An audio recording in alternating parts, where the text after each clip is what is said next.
A'udzubillahi minasyaitonir rajim. Bismillahirrahmanirrahim. Allahumma shalli ala Muhammad wa ali Muhammad al-imam wa madi wa sallim taslima. Assalamualaikum warahmatullahi wabarakatuh. Nama saya Muhammad Nazri bin Husin. Pada hari ini saya ingin berbicara tentang satu perkara besar, iaitu sistem mengundi dan demokrasi. Dan persoalannya, siapa sebenarnya yang berhak memerintah dunia ataupun bumi ini? Dan ketahuilah, isu ini bukanlah bermula di parlimen dan juga bukan pula bermula dalam pilihan raya. Sungguhnya, ia bermula dari sejak zaman Nabi Adam AS. Dan di waktu Allah SWT menciptakan Adam AS, Allah melantik Adam sebagai seorang khalifah di muka bumi. Dan pelantikan itu bukanlah melalui undian dan bukan pula melalui keputusan majoriti. Ia adalah lantikan mutlak dan langsung daripada Allah Subhanahu Wa Taala. Dan ketahuilah, sungguhnya semua para malaikat dalam keadaan ketaatan, melainkan iblis laknatullah. Dan ketahuilah, iblis akan tunduk kepada khalifah yang telah dilantik oleh Allah Subhanahu Wa Taala. Dan keingkaran yang iblis lakukan bukanlah sekadar tidak mahu sujud kepada Adam, tetapi menolak sistem pelantikan mutlak dari Allah Subhanahu Wa Taala. Dan dalam menolak keadaan angkuh lagi bersifat dendam, iblis kemudian meminta penangguhan daripada Allah Subhanahu Wa Taala, kerana ia ingin membuktikan bahawasanya anak cucu cicit Adam alaihissalam juga akan menolak setiap khalifah yang dilantik oleh Allah Subhanahu Wa Taala. Maka dengan sifat pemurah, pengasih dan penyayang, dan dengan keadilannya, Allah memberi peluang dan penangguhan terhadap iblis.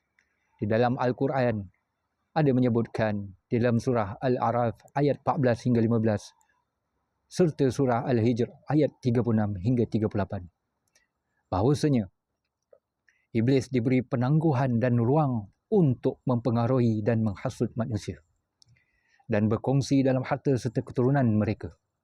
Di sini kita diperlihatkan dan menunjukkan Allah itu maha adil lagi maha bijaksana, dan ia memberi peluang untuk membuktikan bahawasanya supaya dia tidak dapat menyalahkan Allah di akhirat kelak.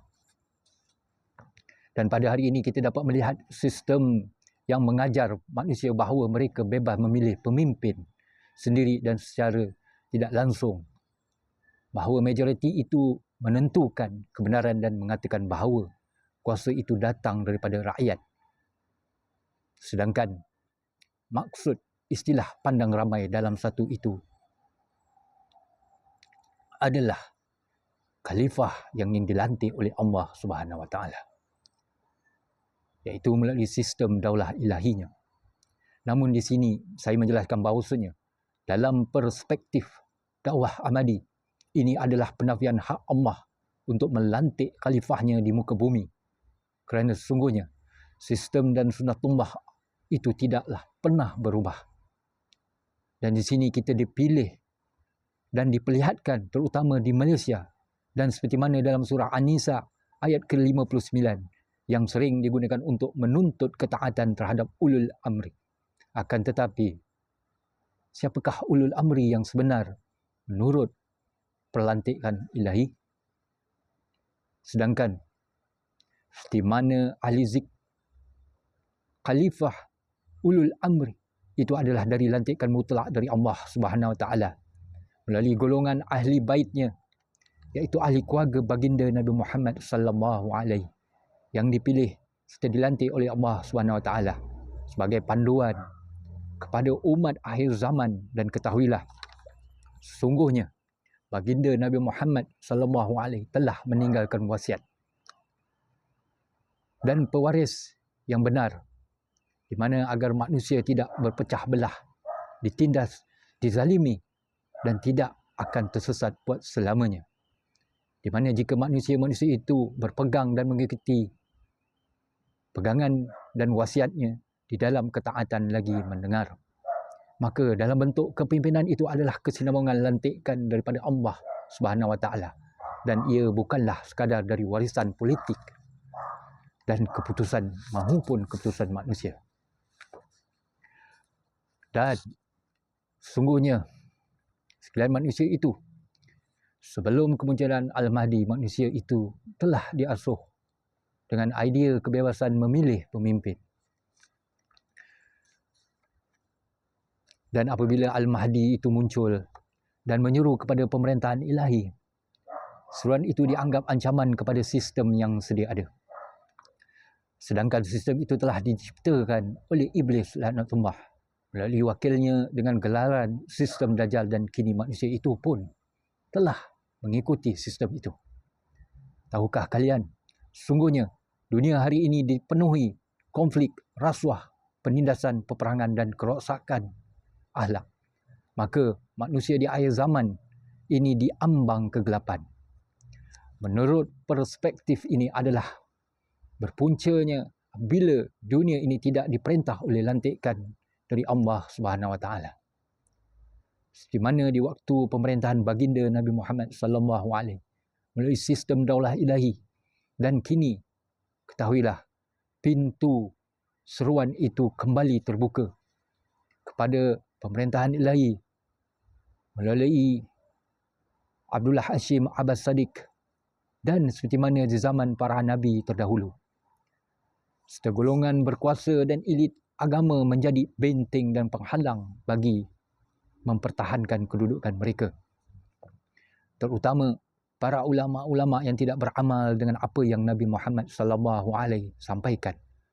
Malah bagi mereka yang mengetahui, mereka cuba menyembunyikan akan perkara yang benar itu.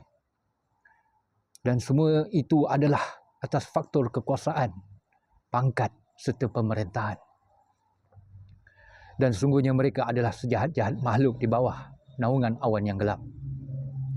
Dan di sini sedarlah wahai manusia bahawasanya persoalannya bukanlah siapa yang kita undi, akan tetapi siapa yang kita taati. Walaupun dari seorang raja dan mereka itu bukanlah dari golongan ahli bait yang dipilih, apatah lagi dilantik oleh Allah Subhanahu Wa Taala. Maka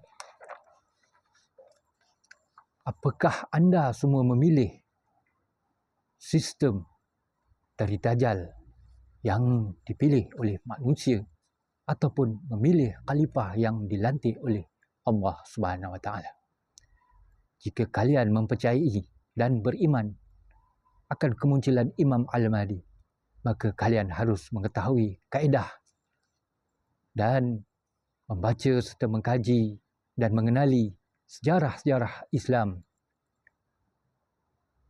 dan seluruh agama-agama yang dibawa oleh para utusan khalifah ulul amri hinggalah kewafatan baginda Nabi Muhammad sallallahu alaihi. Terutama selepas kewafatan baginda, kerana di situ bermulalah tafsiran-tafsiran dan kata-kata hadis yang dicipta, direka hingga seluruh manusia berpecah belah. Dan begitu juga seluruh agama berpecah belah. Seperti mana terciptanya mazhab-mazhab, seperti mana Sunni dan Syiah, serta agama-agama yang lain. Seperti di zaman Nabi Adam AS dan berlakunya akan peristiwa itu adalah bagi tujuan bermaksud sesuatu pilihan itu menentukan siapa hamba-hambanya yang tunduk kepada perintah Allah Subhanahu Wa Taala, dan siapa pula yang mengulangi keingkaran dan kesilapan yang pernah Iblis laknatullah itu lakukan. Maka di akhir kata, saya sarankan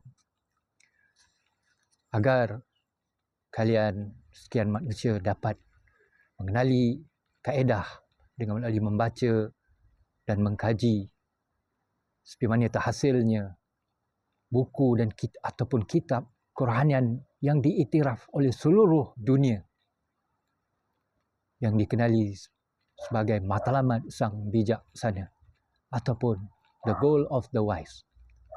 Dan ketahuilah, kerana kebenaran yang disampaikan itu jugalah negara Malaysia mengharamkan serta menyuruh ulama-ulama mereka memfatwakan buku itu haram, sedangkan ia hanyalah sebuah buku.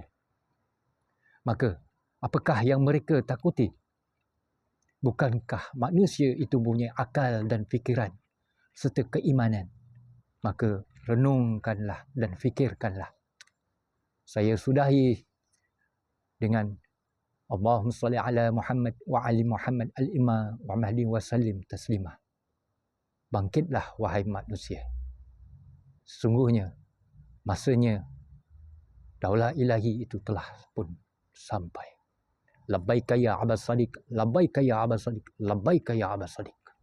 Assalamualaikum warahmatullahi wabarakatuh.